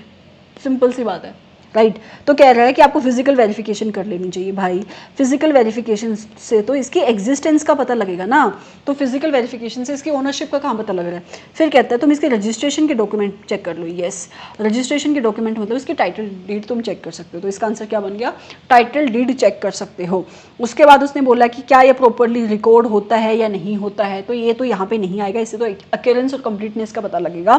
फिर उसके बाद तुम इंक्वायरी ले लो कि क्या वो इंश्योर्ड हैं या इंश्योर्ड नहीं है। तो इंश्योर्ड से आपकी टाइटल का कैसे पता लगेगा? ओनरशिप के लिए आपको टाइटल चेक करना पड़ता है, और टाइटल के लिए आपको टाइटल डीड या फिर रजिस्ट्रेशन के डॉक्यूमेंट चेक करने पड़ेंगे। सो इसका आंसर बनता है आपका बी। बहुत ईजी सा MCQ। 11th 12th मैं इन दोनों को नहीं पढ़ा रही हूँ। मैम क्यों नहीं पढ़ा रहे हो? इतनी पार्शलिटी क्यों इनके साथ? क्योंकि इसको तो तुम नींद में भी बता सकते हो कि प्रोफेशनल स्केप्टिसिज्म क्या होता है एज पर ऐसे नंबर 200, और प्रोफेशनल जजमेंट क्या होती है एज पर ऐसे नंबर 200। तो फटाफट खुद से पढ़ो और इसका जवाब दो, बिल्कुल टू द पॉइंट क्वेश्चन। पता नहीं इंस्टीट्यूट इतना इजी क्वेश्चन पूछेगा भी कभी फाइनल वाले बच्चों से या नहीं पूछेगा, आंसर इसके नहीं पूछेगा। आगे चलते हैं और आपके हम कवर करने की कोशिश करते हैं as much as MCQs possible. 13th MCQ क्या कहता है ये? Judgement about the materiality are made in the light of surrounding circumstances and are affected by this. Again very simple MCQ as per essay number 320। फटाफट जब तुम concept of materiality समझते हो ना, स्टैंडर्ड नंबर आपके 320 में सबसे पहले यही पढ़ते हो कि आपका ऑडिटर किन किन चीजों को कंसीडर करता है जब वो मटेरियलिटी को कंसीडर करता है, तो किन किन चीजों से वो अफेक्ट होता है। नंबर 1, ऑडिटर की परसेप्शन क्या है? ऑडिटर की परसेप्शन क्या है of the financial information needs of the users of the financial statement? पहला जवाब देना, बोथ ऑडिटर की perception of the financial information needs of the users of the financial statement, size और nature of the misstatement. यार give me 2 minutes, stand हिल रहा था सामने। So answer is B. दोनों को कंसिडर करना पड़ता है जब वो मटेरियलिटी को सेट करता है कि एंटिटी का नेचर कैसा है, साइज कैसा है, किस टाइप की ट्रांजैक्शंस होती हैं, और जो अल्टीमेटली यूजर्स हैं फाइनेंशियल स्टेटमेंट्स के, उनकी क्या एक्सपेक्टेशंस हैं, राइट। तो कॉमन नीड्स क्या हैं उन users of the financial statement की, तो ये आपका आंसर बनता है बी। राइट, इनको आप काट सकते हो। Moving forward to 14th MCQ जो कहता है the following inherent limitations of audit except the auditor's ability to detect the affect the auditor's ability to detect material misstatement except, मतलब इन शॉर्ट 14th MCQ सीधा पूछ रहा है कि inherent limitations कौन सी हैं ऑडिट के। नंबर 1, सैम्पलिंग पे हम रिलाई करते हैं, यस ये एक इनहेरेंट लिमिटेशन है जिसको हम कहाँ पे पढ़ते हैं, ऐसे नंबर 200 में पढ़ते हैं। आगे audit processes permeated by the judgement, yes हम audit processes is permeated by the judgement, मतलब क्या होता है कि मैनेजमेंट अपनी फाइनेंशियल स्टेटमेंट्स को बनाते टाइम बहुत सारी जजमेंट्स लेती है जिस वजह से आपका ऑडिटर 100% कभी भी उसके ऊपर एश्योरेंस नहीं ले पाता। तो यस ये भी एक इनहेरेंट लिमिटेशन है। ऑडिट एविडेंसेस, जिस टाइप के ऑडिट एविडेंसेस आपका ऑडिटर परफॉर्म करता है या जिस टाइप के ऑडिट प्रोसीजर्स आपका ऑडिटर परफॉर्म करता है वो आपके ऑडिटर को 100% एश्योरेंस कभी नहीं देती, तो ये भी एक इनहेरेंट लिमिटेशन है। तो आपका बचा हुआ पुअर कॉर्पोरेट गवर्नेंस का आपकी ऑडिट की लिमिटेशन से कोई भी लेना देना नहीं है, तो आपका आंसर बनता है 14th का C. Moving forward to 15th question, क्या कहता है, AK Limited, AK and Company is a firm of chartered accountants having been operating for the last 6 years. AK and Company is a firm of chartered accountants, पिछले 6 सालों से काम कर रही है। Due to the quality of the services offered by the firm, it has made its name and it is quite renowned, especially in the southern India, where its head office is located। ठीक है, company की आपकी firm की थोड़ी बहुत तारीफ करी है, ऐसा कोई भी रेलिवेंट नहीं है आपकी केस स्टडी के परस्पेक्टिव से। The firm has a staff size of 240 including, firm का टोटल स्टाफ है 240 लोग हैं आपकी फर्म में, जिसमें ग्रेजुएट्स भी हैं, चार्टर्ड अकाउंटेंट्स भी हैं, मैनेजमेंट कंसल्टेंट्स भी हैं, कंपनी सेक्रेटरीज भी हैं और लॉयर्स भी हैं। काफ़ी अच्छी बड़ी फर्म है। ओके, फर्म की 3 ब्रांचेज है, उसका हेड ऑफिस बेंगलोर में है, बाकी 2 ब्रांच रहेगी चेन्नई और पुणे में। Okay, the firm has got many clients for the statutory audit, company के पास बहुत सारे क्लाइंट्स हैं स्टैट्यूटरी ऑडिट के, over a period of time and ensure that to maintain the quality of the work proper planning is done. Firm बिल्कुल सही understanding ले रही है कि अगर उसको क्वालिटी को इंश्योर करना तो उसको प्लानिंग करनी पड़ेगी by each team before starting of the engagement. ठीक है, यहाँ तक हमें कोई भी ऐसी बात नहीं मिली है जिसमें जो भी गलत लिखी हो। आगे क्या है, one of the engagement team picked up for the statutory audit of the sun private limited. अब कोई इंगेजमेंट टीम आपकी सन प्राइवेट लिमिटेड की ऑडिट करने वाली है। Sun Private Limited is involved in the which is involved in the process of planning of audit for the financial year 31 March 2021। जो engagement team select करी है वो आपकी प्लानिंग में इन्वॉल्व होगी फॉर द ऑडिट, तो प्लानिंग में involve करना भी चाहिए उसको, ऐसा हम ऐसे नंबर 220 में भी पढ़ते हैं, in order to ensure the quality of audit. अभी तक भी कोई भी गलत बात तो हमने नहीं पढ़ी। आगे, the audit of the financial year 31 March 2020, मतलब पिछले साल की ऑडिट, was conducted by a different engagement team, मतलब सेम ही फर्म की दूसरी इंगेजमेंट टीम ने ऑडिट करी थी। However the engagement team of the sun private limited for the current year has got the industry experience. वो कहते हैं कि जो इस साल की आपकी इंगेजमेंट टीम है, फर्म सेम ही है, अलग अलग इंगेजमेंट टीम्स बनी हुई है, इतनी बड़ी फर्म है, उनके पास आपकी सन प्राइवेट लिमिटेड का ज़्यादा एक्सपीरियंस है, मतलब आपकी सन प्राइवेट लिमिटेड जिस टाइप की इंडस्ट्री में काम करती है उसका ज़्यादा एक्सपीरियंस है। ऑडिट टीम कन्फ्यूज्ड है, मतलब जो आपकी सन प्राइवेट लिमिटेड की करंट ईयर की इंगेजमेंट टीम है वो कंफ्यूज्ड है प्लानिंग के टाइम पे, and would like to have your views on the following points, और आप लोगों के व्यूज चाहिए उसको इन पॉइंट्स पे, तो तुम उसको फटाफट एडवाइस दो कि क्या सही है और क्या गलत है। Number 1, engagement team should consult the previous years engagement team during the course of planning. क्या वो प्लानिंग के टाइम पे अपनी इस इंगेजमेंट टीम के साथ कंसल्ट कर सकती है? Answer is yes. एक ही घर के, एक ही फैमिली के तो मेंबर हैं ये, ठीक है, तो बिल्कुल कर सकती है और करना भी चाहिए। ऐसा भी हम ऐसे नंबर 220 में पढ़ते हैं कि तुम कंसल्टेशन ले सकते हो विद इन द फर्म और आउटसाइड द फर्म। कंसल्टेशन करके एक टॉपिक आता है ऐसे नंबर 220 में, उसकी बात कर रही है, उसकी इंटरप्रिटेशन की बात हो रही है। अब अगर आपने अच्छे से नहीं पढ़ाई करी है, मतलब अच्छे से कंसेप्चुअल अंडरस्टैंडिंग नहीं है, आपके टीचर ने आपको दी है, तो आपको कंसल्टेशन के पॉइंट्स तो याद होंगे लेकिन उसकी इंटरप्रिटेशन आपको कभी करनी नहीं आएगी, राइट। आगे, engagement team should be independent, ये तुम काट ही दो, जहाँ पे भी उसकी इंडिपेंडेंस की बात करेगी, अपने आप से ही वो कर लेगी, वो गलत है। आगे, क्योंकि वो कंफ्यूज्ड हो रही है ना, उसको हेल्प चाहिए, तो अगर उसको हेल्प चाहिए, उसको कंसल्टेशन चाहिए, तो वो हेल्प ले सकती है इंटरनल टू द फर्म और एक्सटर्नल टू द फर्म। फिर कहता है engagement team needs to maintain confidentiality and can not consult. अरे भाई, खुद के ही तो घर के लोग हैं, वो तो ले सकते हैं क्या कॉन्फिडेंशियलिटी। फिर कहता है only the partner who is going to sign the audit report में कंसल्ट। नहीं, कंसल्टेशन एंगेजमेंट टीम के लोग भी ले सकते हैं, राइट। तो यहाँ पे आपके ऐसे नंबर 220 को अगर हम उसकी इंटरप्रिटेशन करेंगे तो आंसर निकलता है A. Moving forward to 16th question, जो क्या कहता है कि आपकी Kshitij private limited is a company based out of Kochi having the operation primarily in Europe. मतलब कंपनी रजिस्टर्ड कहाँ पे, इंडिया में, कहाँ पे, कोची में, लेकिन उसके ज्यादा ऑपरेशंस होते हैं यूरोप में। Because of the nature of the operations of the company, it is required to prepare financial statement as per the international standard. हाँ, क्योंकि उसके most of the operations Europe में है, तो उस कंपनी को इंटरनेशनल स्टैंडर्ड्स के हिसाब से अपनी रिपोर्टिंग करनी पड़ती होगी। तो हम मान लो उसकी फाइनेंशियल स्टेटमेंट्स बनती होंगी IFRS के हिसाब से। Okay, since the business Europe में है, audit team is also required to visit the locations. बहुत अच्छी, मतलब ऑडिट टीम को आपके कहाँ पे भी जाना पड़ता होगा, वहाँ पे आपकी लोकेशंस पे भी जाना पड़ता होगा, मतलब यूरोप में भी उसको ट्रैवल करना पड़ता होगा। Where the company has offices and is accordingly required to perform certain audit procedures over there. ठीक है, अभी तक इसमें कुछ भी as such क्वेश्चन तो नहीं है। आगे, during the audit of this company for the financial year ended 31 March 2021, 31 March 2021 की इस कंपनी की ऑडिट चल रही थी। The auditors who had planned their work appropriately and has had a large team of conducting the audit were facing a lot of challenges at various stages. मतलब आपकी audit team को कुछ issues face हो रहे हैं। They were also required to revisit their materiality level. अब उनको कुछ सर्कमस्टांसेस मिले होंगे, कुछ सिचुएशंस मिली होंगी, कुछ इवेंट्स मिले होंगे, जिस वजह से उन्होंने अपनी एज पर ऐसे 320 जो भी इनिशियल मटेरियलिटी लेवल सेट करी थी, उसकी रिवीजन उनको करनी पड़ रही है। कर सकते हैं ऐसा, हम ऐसे नंबर 320 में पढ़ते हैं।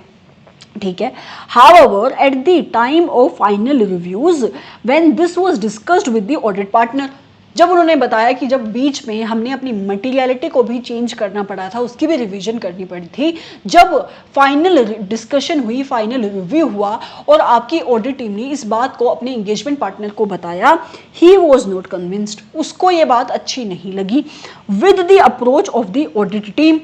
तो उसको ये बात अच्छी नहीं लगी और उसको ये अप्रोच गलत लगा। तो आप मुझे बताओ कि क्या ये अप्रोच आपकी टीम का सही था या गलत था। ऐसे नंबर 320 में ये बात लिखी हुई है स्पेसिफिकली कि during the course of audit अगर आपके ऑडिटर को कुछ ऐसी सिचुएशन मिलती हैं, कुछ ऐसे सर्कमस्टांसेस मिलते हैं जिसकी वजह से उसको अपनी इनिशियल मटेरियलिटी को चेंज करना पड़ सकता है, तो वो चेंज कर सकता है। तो आपका जो एंगेजमेंट पार्टनर है बिना मतलब पे ही शोर मचा रहा है। ठीक है, तो आप मुझे बताओ क्वेश्चन क्या है कि इस सिचुएशन में तुम एडवाइस करो, तुम्हें एडवाइस देनी, मतलब करेक्ट ऑप्शन को तुम्हें चूज करना है। Number 1, audit partner being the senior most team member is right. काटो इसको, क्या तुम सीनियर हो तो कुछ भी बोलोगे क्या। आगे, audit partner's view is not correct as the audit team did the right thing. आगे पढ़ो भी मत, यही सही आंसर है, बट फिर भी हम पढ़ेंगे, हो सकता है कि कोई इसके आगे बेटर एक्सप्लेनेशन दे दियो। ठीक है, तो इसलिए हम पढ़ लेते हैं। ऑडिट पार्टनर करेक्ट है, काट दो। Audit partner view is not correct because the materiality was revised by the audit team, which is big thing. Big thing की बात नहीं है यहाँ पे, उसको अगर रिवीजन लगती है तो वो करेगा, इसमें बिग थिंग स्मॉल थिंग का क्या लेना देना है, राइट। तो आपका आंसर इसमें बनता है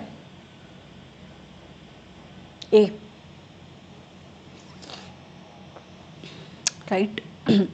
moving forward to 17th question, 17th MCQ. RJ Private Limited was having its office at the Bangalore and operations spread across the southern India. Had a discussions with its statutory auditor regarding the audit plan and its timeline. वो कह रहा है कि आपके RJ Private Limited आपके जिसके operations mostly southern India में है, उसने प्लानिंग को लेकर और आपकी ऑडिट कब तक खत्म हो जानी चाहिए, ऑडिट की टाइमलाइन को लेकर अपने स्टैट्यूटरी ऑडिटर के साथ डिस्कशन करी। ठीक है, क्या डिस्कशन करी। In the past year, there have been significant delays in the completion of the audit work, and the management wanted that for the current year, audit should get completed on the time. वो कह रही है कि पिछले साल में जो भी आपकी हमारी ऑडिट खत्म होती थी, उसको खत्म होते होते बहुत टाइम टाइम लग जाता था, हम चाहते हैं इस साल की ऑडिट टाइम पे खत्म हो जाए। For doing this, the audit team suggested that the information for the purpose of audit should be ready on time and only then timelines as agreed can be achieved। वो कहता है कि जो भी इन्फॉर्मेशन तुम्हें चाहिए ना, तुम टाइम पे उसको अवेलेबल कर लो। इंगेजमेंट टीम को कह रही है आपकी मैनेजमेंट, ताकि तुम टाइम पे अपनी ऑडिट को खत्म कर सको। On the basis of these discussions with the client and the auditors and internal discussions among the audit team members, a detailed audit program was prepared। सारे डिस्कशन को ध्यान में रख के एक ऑडिट प्रोग्राम बना लिया उन्होंने, राइट। तो फिर कहता है but the audit team discuss that they will not document this program. अरे तुम डॉक्यूमेंट ही नहीं करोगे ऑडिट प्रोग्राम को। हमने पढ़ा है इस चीज को कि ऑडिट प्रोग्राम रिटर्न फॉर्म में होना चाहिए। ये कह रहे हैं कि हम उसकी डॉक्यूमेंटेशन ही नहीं करेंगे, मतलब सब हमारे दिमाग में ही रहेगा। Till the completion of audit work, audit work खत्म हो जाएगा, उसके बाद प्रोग्राम को हम डॉक्यूमेंट करेंगे। तुम ऑडिट वर्क खत्म होने के बाद ऑडिट डॉक्यूमेंटेशन कर सकते हो within a specified period of time as per SA number 230, लेकिन प्रोग्राम तो रिटर्न फॉर्म में ही होना चाहिए, ठीक है। बिकॉज उसने आगे जो भी रीजन दिया हमें पढ़ने की नीड नहीं है, आपको सिर्फ यही बताना है क्या ये सही है या गलत है। चलो आगे भी पढ़ लेते हैं क्या लिखा है, ठीक है। आप उसने रीजन दिया कि हमें क्यों ऐसा करना चाहिए। फिर कहता है if the audit team document the audit program it would create problems later. क्या प्रॉब्लम, कि भाई मान लो बाद में ऑडिट प्रोग्राम में कोई चेंज आया तो हमें तो अपनी ऑडिट फाइल की असेंबलिंग को भी चेंज करना पड़ेगा। ये क्या बात है। अगर ऑडिट प्रोग्राम में चेंज आया तो तुम रिवीजन को भी डॉक्यूमेंट करो ना ऑडिट प्रोग्राम की। इसी वजह से कि बाद में चेंज ना हो जाए तो हम बाद में ही प्रोग्राम बनाएंगे, बाद में ही उसका रिटर्न डॉक्यूमेंटेशन करेंगे। तो ये तो गलत अप्रोच है ना, ये तो गलत अप्रोच है ना। तो क्या कहता है ये, आपको बताना है आपका व्यूज क्या है एज एन ऑडिटर। पहला point, discussion of the audit team regarding not documenting the audit programme is very good. काटो इसको, जो ये बात कह रही है कि इट इज वेरी गुड उसको काटो, राइट। आगे, instead of considering the audit program the audit team could have prepared. अरे यार, ऑडिट प्रोग्राम ना बनाते तुम चेकलिस्ट बना लेते। बात हो रही है यहाँ पे क्या, और ये बात कर रहा है क्या, बात हो रही है कि क्या आपकी ऑडिट टीम सही बोल रही है, ये क्या बोल रहा है। काटो इसको भी। सी ऑप्शन क्या है, the approach of the audit team not to document audit program is not correct। ये सही बोल रहा है कुछ। the audit team needs to document it properly at the time of planning stage itself। आपकी audit team को इसको document करना पड़ेगा at the planning stage only and any changes made thereafter that should be documented with the explanation। बात वही जो मैंने अभी बोली कि बाद में चेंज आते हैं तो बाद में कर दो ना उसको डॉक्यूमेंट। तो इसका आंसर क्या है, सी। डी में क्या लिखा है देख लेते हैं फिर भी। The decision of the audit team not to document the audit programme is not correct, ठीक है। Their concern that the changes may arise in the audit programme. अरे चेंजेस ये वैलिड कैसे है, तो ये गलत है। तो आपका आंसर क्या बनता है, सी बनता है। Moving forward to 18th case study. आपको स्पीड मेरी स्लो लग रही होगी, ट्रस्ट मी, रेगुलर क्लास में तो हम और बहुत अच्छे से पढ़ाई करते हैं। ये स्पीड आपको स्लो इसलिए लग रही है क्योंकि मैं थोड़ी सी स्लो हूँ, ताकि आपको इन चीज़ों का मतलब समझ में आए कि ये क्या है, आपको केस स्टडी कैसे पढ़नी चाहिए। और आप, मुझे तो लगता है बहुत सारे बच्चों को अभी कंसेप्ट भी क्लियर हो रहे होंगे, राइट। 18th केस स्टडी क्या कहते हैं, फ्री के 30 नंबर हैं। फ्री के 30 मतलब कि जिस बच्चे ने 30 में से 30 ले लिए एमसीक्यू में, उसको सिर्फ 7 ही नंबर लेने ऑडिट में पास होने में। मतलब 70 में से सिर्फ 7, 70 में से सिर्फ 7, 70 में से 7 कितनी परसेंटेज बनी है, 10%, राइट। तो क्या सेंस है बताओ। और फिर कहते हैं कि ऑडिट को रटिफिकेशन से कर लो, ऑडिट को हम कॉम्पैक्ट से कर लेंगे। जब तुम्हारे मई 2024 से जब पेपर आएंगे, your institute wants you to have a knowledge. और चाहे इंस्टीट्यूट कुछ भी चाहे कि नॉलेज हो या ना हो, तुम्हें खुद को भी तो नॉलेज होनी चाहिए ना। जब तुम सीए बन जाओगे, कल तुम ऑडिट करोगे, मैं एक वीडियो बनाऊंगी 60 to 70% of the jobs which are offered to a chartered accountants are in the field of assurance and auditing only. Directly indirectly assurance में ही जाते हो आप, कंसल्टेशंस कह लो, कुछ कह लो, बैंक्स में, कहीं पे भी। तो जिस सब्जेक्ट को तुम इतना लाइटली लेते हो कि मैं सेल्फ से कर लूँगा, मैं रिवीजन वीडियोस देके कर लूँगा, पास हो जाऊँगा, पास होना कौन सी बड़ी बात है, बात तो है नॉलेज की। आगे 18th केस स्टडी क्या कहती है, 20 पे लिमिट करें, आज 20 पे लिमिट करते हैं। 20 केस स्टडीज इसमें करती हूँ, आगे फिर देखते हैं कितनी करी जा सकती हैं। आगे KG private limited has a business of pharmaceutical, has annual turnover है उसकी 1500 करोड़ की। किसी कंपनी की बात हो रही है जिसकी एनुअल टर्नओवर कितनी, 1500 करोड़ की फार्मास्यूटिकल कंपनी है। During the last few years considering the environment in which the company is operating its profit has reduced and still reducing. कहता है भाई पिछले कुछ सालों में कंपनी के प्रॉफिट गिर रहे हैं और गिरते ही जा रहे हैं। Hence the management has been looking at the various ways to cut the cost. Management बहुत सारे तरीके ढूंढ रही है कि मैं अपनी कॉस्ट को कम कर दूँ। AD and associates are the statutory auditor of the company and R&M are the internal auditors of the company. AD and associate company के statutory auditor है, RM आपके जो क्या हैं internal auditors हैं। Initially the company did not want to appoint any internal auditors to save the cost. Company appoint नहीं करना चाहती थी। टर्नओवर देखना कंपनी की कितनी है, 1500 करोड़ रुपए। अच्छा, however क्या ध्यान में आना चाहिए आपको आना चाहिए सेक्शन 138, राइट, जिसको मैं अभी डिस्कस नहीं करूंगी आगे। However it insistence of the statutory auditor, insist किया आपकी कंपनी के स्टैट्यूटरी ऑडिटर ने, द कंपनी ने अपॉइंट कर लिया इंटरनल ऑडिटर्स को, ठीक है। आगे during the course of the statutory auditor for the financial year ended 31 March 2021 statutory auditor requested the related detailed working papers of the internal auditors. Statutory auditors internal auditors के working papers मांग रहे हैं। मांग सकते हैं, नहीं मांग सकते हैं, क्योंकि working papers are the property of your auditor. आगे however the statutory auditors told the management that if the same are not provided, ऊपर से धमकी दे रहे हैं कि अगर नहीं प्रोवाइड करे इंटरनल ऑडिटर्स ने ये वर्किंग पेपर्स तो हम ऑडिट रिपोर्ट को क्वालिफाई कर देंगे। धमकी भी दे रहे हैं, क्या बात है। फिर कहता है इस सिचुएशन में तुम्हें एडवाइस देनी है। एडवाइस सुनो, statutory auditor should review the detailed working papers but they can not qualified there report on this ground. क्या ये बात सही है?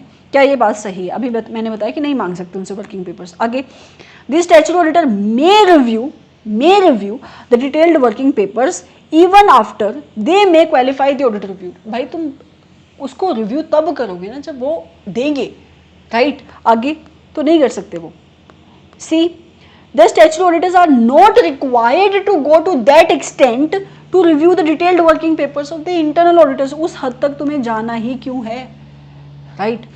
डी पॉइंट मैंने काट दिया है क्योंकि आंसर सी था, बट फिर भी द स्टैट्यूटरी ऑडिटर्स में review the detailed working papers of internal auditors but for the purpose they would require the prior approval of. कुछ भी लिखा है, कहीं नहीं लिखी ऐसी बात पूरी ऑडिट में, तो कुछ भी लिखा है, काटो इसे। Moving forward to 19th MCQ जो क्या कहता है, rim private limited is engaged in the business of manufacturing of steel having the annual turnover of 10,000 crore. Turnover 10,000 crore की है। ये टर्नओवर बार बार आती है क्योंकि कई बार बहुत सारे कंपनीज एक्ट के प्रोविजंस पूछ ली जाती हैं सेक्शंस की, तो इसको ये मत सोचा करो कि ये तो इरेलीवेंट हिस्ट्री है, इसको काटो। ऑडिट कहाँ पे दिखाई दे रहा है, ऑडिट का वर्ड कहाँ से, वहाँ से पढ़ना शुरू करूँगा, नहीं। इट इज़ योर रिस्पॉन्सिबिलिटी कि तुम पूरी केस स्टडी पढ़ो। रेलिवेंट है या नहीं वो बाद में तुम डिसाइड करना जब तुम्हारे पास ऑप्शंस होंगे, right. RIM Private Limited engaged in the business of manufacturing of the steel, having the annual turnover 10,000 crores. The company is very capital intensive and has its plant at the two locations, Mohali and Hosur, जहाँ पे भी ये plant है। Capital intensive company है, मतलब बहुत सारा plant and machinery इसको लगता होगा। आगे कह रहा है during the year ended 31 March 2000 company carried out a detailed physical verification of its property plant and equipment and also reassessed their useful life by engaging a consultant. बिल्कुल सही किया। कंपनी कैपिटल इंटेंसिव कंपनी है, तो company ने क्या किया, जो भी उसकी प्लांट प्रॉपर्टी इक्विपमेंट थे, जो भी उसके एसेट्स थे, उनकी यूजफुल लाइफ की उसको रीअसेसमेंट करवानी थी, इसलिए उसने कंसल्टेंट को हायर किया। The consultant submitted its report to the management on 21 April 2021। Consultant ने अपनी रिपोर्ट दे दी मैनेजमेंट को 21 अप्रैल को। The statutory auditor of the company started their audit work from the May 2021 से उन्होंने अपने काम को शुरू कर दिया उनके कंपनी के ऑडिटर्स ने। And when this information was given to them regarding the physical verifications and the reassessment of the useful life of the PPE, the auditors told the management that the consultant should have submitted these reports to the auditors also independently। नहीं, क्या बोल रहा है वो कह रहा है कि जब आपके ऑडिटर को पता लगा कि आपकी कंपनी ने अपने पीपीई की फिजिकल वेरिफिकेशन और उनकी यूजफुल लाइफ की रीअसेसमेंट कराई है, तो आपके ऑडिटर ने बोला कि ये जो रिपोर्ट थी हमें भी इंडिपेंडेंटली दे देनी चाहिए थी। आपके कंसल्टेंट ने ये कहाँ लिखा है, ये तो कंपनी का इंटरनल मैटर है ना कि उसने अपना ये काम करवाया है, इसमें आपके ऑडिटर का क्या लेना देना है। तो गलत बोल रहा है आपका ऑडिटर ये बात। Further in the absence of this direct communication, देखो ये डायरेक्ट कम्युनिकेशन मतलब ये एक्सटर्नल कंफर्मेशन नहीं है। तो वो कहता है कि अगर ये कम्युनिकेशन नहीं हो पा रही है, the report of the consultant to the auditors, audit team would have to review the work of consultant which is not efficient but it can not be avoided now. उसके बाद कह रहे हैं क्योंकि तुम ये मुझे नहीं दे पा रहे हो ना, अब हमें देखना पड़ेगा ये कंसल्टेंट की एफिशिएंसी कितनी है, राइट। तो management did not agree with both the points of the auditor. Management क्या कह रही है, मैनेजमेंट अग्री नहीं कर रही है। कौन सी केस स्टडी है यार, मतलब एक और हमें करनी है। मैनेजमेंट अग्री नहीं कर रही है that the consultant should have shared the report with the auditors directly and that the auditors need to review। देखो उसको रिव्यू करने का अगर उसको लगता है कि कोई रिपोर्ट पे उसको डाउट है तो क्या वो रिव्यू भी नहीं कर सकता? क्या रिव्यू तो कर सकता है, right. The management would like to have your views, तो मैनेजमेंट को आपके व्यूज चाहिए। पहला point, the view of the management seems to be correct because there is no such requirement that any consultant of the company should share his report directly to the auditors. Also, when the consultant has already submitted a detailed report, no further review is required। ये गलत बात है। Review करने से आपका management रोक नहीं सकती आपके ऑडिटर को। अगर उसको डाउट है तो वो उसके काम को रिव्यू कर सकता है ना। आगे क्या कह रहे हैं, बोथ द मैनेजमेंट एंड, ये क्या है बेसिकली, क्या है, दिस इज मैनेजमेंट एक्सपर्ट। ये कुछ नहीं है, ये बंदा आपकी मैनेजमेंट का एक्सपर्ट है, right. Okay, both the management and auditors are not correct. दोनों ही गलत है, दोनों का एक एक पॉइंट गलत है। The auditor is not suppose to receive the report directly। further auditor needs to review the work of the consultant irrespective of the fact, चाहे उसको रिपोर्ट डायरेक्टली मिली है या नहीं मिली है। मैनेजमेंट के एक्सपर्ट के काम को रिव्यू करना आपकी ऑडिटर की रिस्पॉन्सिबिलिटी है। मैम इस बात को हम कहाँ पढ़ते हैं, हम पढ़ते हैं ऐसे नंबर 500 में, ठीक है। तो ये CD पॉइंट तुम बेशक ना पढ़ो या खुद से पढ़ लेना। मूविंग फॉरवर्ड टू, क्योंकि मैं कोशिश कर रही हूँ कि जहाँ पे मुझे लगता है कि चारों ऑप्शन पढ़ा दूँ मैं पढ़ा दूँ, लेकिन अगर मैं सारे ऑप्शंस को पढ़ा रही हूँ तो टाइम बहुत जा रहा है और क्लासेस बहुत बन जाएंगी इसके। 20th क्वेश्चन क्या कहता है, messrs Viaan Viraj and associates are the statutory auditor of ABC limited for the financial year 2020-21। The company has a strong internal audit team, ठीक है, कंपनी के पास इंटरनल ऑडिट फंक्शन है, अच्छी टीम है, और मैसेज वियान विराज एसोसिएट आपकी ABC लिमिटेड के statutory auditors हैं। During the course of audit CA Vian the engagement partner found that company has factory all across the country, ठीक है, कंपनी के पास all across the country factories हैं। In order to verify the wages expenses at all the factories, company आपके engagement partner को wages को verify करना था। CA Vian decided to use the internal audit team of the company, मतलब यहाँ पे वो इन शॉर्ट वो कह रहा है ऐसे नंबर 610 में, ऐसे नंबर 610 के अकॉर्डिंग जो आपका एक्सटर्नल ऑडिटर है वो चाहे तो आपके इंटरनल ऑडिट फंक्शन के काम को यूज़ कर सकता है या फिर उसको यूज़ कर सकता है to provide the direct assistance. तो यहाँ पे वो उनको as a direct assistance use करना चाहता है, कर सकता है, लेकिन उसकी कुछ रिस्पॉन्सिबिलिटीज़ होती है जिसको फुलफिल करनी पड़ती हैं। He accordingly discussed the same with the mister Gorank, जो आपका चीफ इंटरनल ऑडिटर है ABC लिमिटेड का। मतलब उसने अपने चीफ इंटरनल ऑडिटर के साथ बात करी कि मुझे आपके इंगेजमेंट टीम के जो लोग हैं, मतलब आपके इंटरनल ऑडिट टीम के जो लोग हैं उनको यूज़ करना है to provide him a report on the wages expenses across all the factories. Which of the following requirement as per SA 610 are required to be fulfilled by CA Viyan prior to using the direct assistance of the internal audit team of the company की, आपको इनमें से कौन से requirement को fulfil करना पड़ेगा। तो number 1, CA Viyan should obtain a written agreement from the management. Yes, उसको लेना पड़ता है ताकि मैनेजमेंट बात में उसको अपनी नाक ना अड़ाए कि भाई ये अब से मैं आपके इन लोगों को यूज़ करूंगा अपने काम के लिए, तो उसको एक रिटन एग्रीमेंट साइन करना पड़ता है। That internal audit team will allow to follow the statutory audit की इंस्ट्रक्शन, ऑडिटर की इंस्ट्रक्शन, ये हम ऐसे नंबर 610 में पढ़ते हैं, तो ये सही बात है। दूसरा, CA Viyan should obtain written agreement from internal audit function का जो भी चीफ है उससे भी रिटन एग्रीमेंट वो लेगा कि आपके लोगों को इंटरनल ऑडिट फंक्शन के जो भी लोग हैं उनको जो भी इंफॉर्मेशन मिलेगी during the course of audit उसको वो डिस्क्लोज नहीं करेंगे. All those matters need to be kept confidential. तो दोनों ही पॉइंट यहाँ पे क्या हैं, सही हैं. तो दोनों ही पॉइंट उसको कंप्लाई करने पड़ेंगे. तो answer to your question number 20th is C. Right, remaining MCQs we will cover in another part, so stay tuned with this channel. Reason being class बहुत लंबी हो चुकी है और एक एक पार्ट में क्लास आएगी तो आपका भी थोड़ा सा इंटरेस्ट बनेगा. आप एकदम से करने बैठोगे तो आपको भी इशू क्रिएट होगा. स्पीड पे देखना मत इस क्लास को, रिक्वेस्ट कर रही हूँ क्योंकि मैंने स्लो पढ़ाया है. इसका मतलब ये नहीं कि आप इसको स्पीड पे कर लो. रीज़न बीइंग क्योंकि आप स्पीड पे लगा लोगे तो आप जो चीज़ आप समय देकर सीखते हो वो चीज़ आपके दिमाग में ज़्यादा जाती है. तो आप ज़्यादा स्पीड पे मत यूज़ करना, मतलब देखना इन क्लासेस को. जिस भी स्पीड पे मैंने बोला है उसी स्पीड को सुनने की कोशिश करना. आपको ऐसा लग रहा होगा कितनी कहानी है यार, कितनी कहानी है, मैं सिर्फ आंसर ही पढ़ लेती हूँ. कई बच्चे पता है MCQ कैसे पढ़ते हैं, सिर्फ ऑप्शन और आंसर, सिर्फ ऑप्शन और आंसर. ऐसा लगता है बीकॉम के पेपर देने बैठ रहे हैं. Anyways, thank you so much for coming to the channel. Thank you so much for watching. Have a nice day. Stay happy. Stay healthy. Bye.